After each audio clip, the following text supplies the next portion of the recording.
네, 인사드리겠습니다. 성남시 분당구 1국회의원 김병욱입니다. 존경하는 김용주 국회 부의장님 그리고 선배 동료 의원 여러분, 저는 벤처기업법상의 복속여건제도 도입해야 된다 찬성 토론자로 나섰습니다.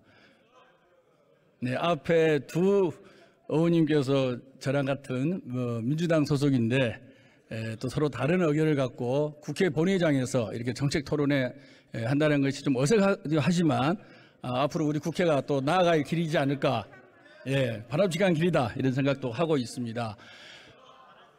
네, 벤처기업은 여러분도 아시다시피 창업주가 기술력으로 기업을 운영을 하고 기업을 운영하는 과정에서 성장 단계마다 자금 조달을 꼭 해야 되는 기업이 벤처기업입니다. 그러면 자금 조달을 할 때마다 창업주의 지분율은 떨어지게 되겠죠.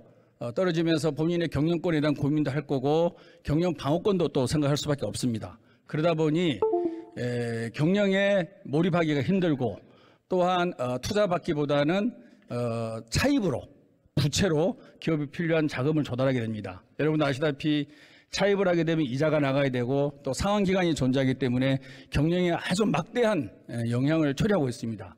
따라서 일반 기업이 아닌 중소기업의 벤처기업에 한해서, 그것도 비상장 기업에 한해서, 그러면 이렇게 혁신적 기술을 갖고 있는 벤처기업의 창업주를 위해서 우리가 어떻게 하면 도와줄 수 있을까라는 고민을 하는 것이 국회의 당연한 임무인 것이고, 이러한 사례들이 우리나라뿐만 아니라 다른 선진국에 많이 도입되어 있고 2004년도 구글의 상장을 계기로 많은 고민을 하고 있는 게 바로 이 제도라는 말씀을 먼저 드립니다.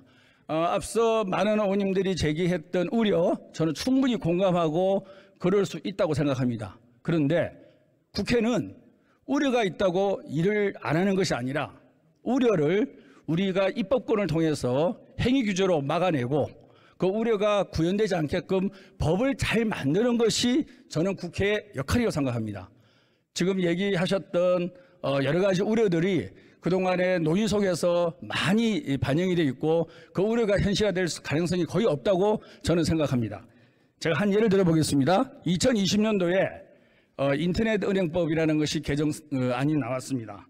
그때는 은산분리 원칙이 훼손될 거라는 시민사회와 국회의원들의 많은 우려가 있었지만 결국 통과가 됐습니다.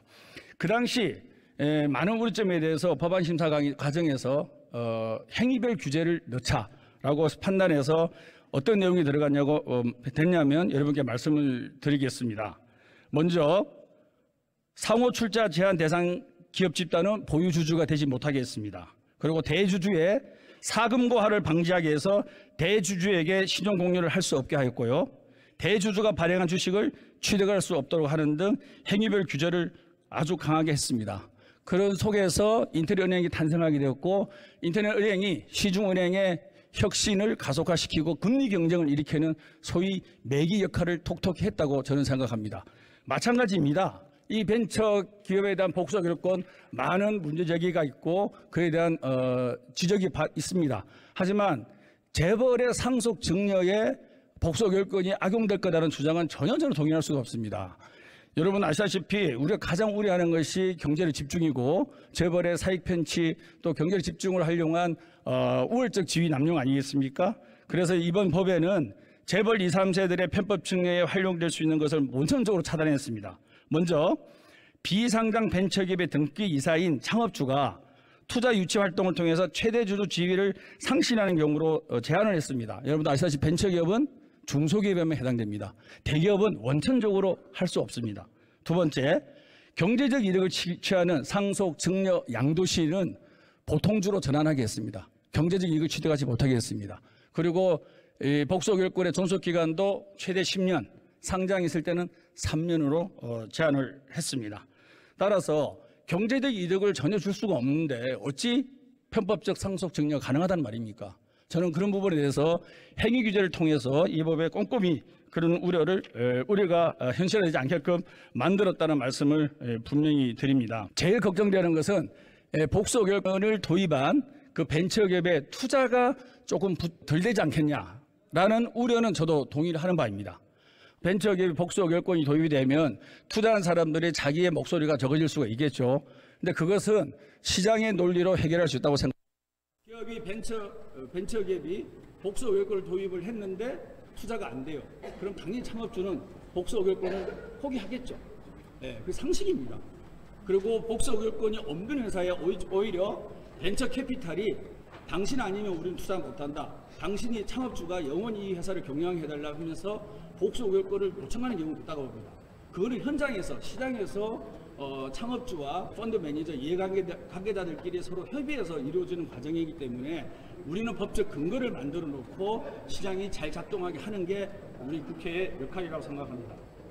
벤처기업은 우리 경제성장의 원동력입니다. 우리 김대중 대통령 시절 벤처기업을 육성해서 한국 경제는 신정성장 동력을 확보하였고 최근 들어서는 우리 경제에 있어서 가장 주축으로 떠오르고 있습니다. 이 복수 의결권이 벤처기업 활성화에 정가히 보될 수는 결코 없습니다. 하지만 우리 벤처업계에서 원하는 이 복수 의결권을 도입을 통해서 업계의 요구에 우리가 응답을 제대로 하는 것이 국회의 역할이라고 생각합니다. 벤처기업법의 복수 의결권 도입을 여러분 찬성해 주시기를 바라겠습니다. 이상입니다.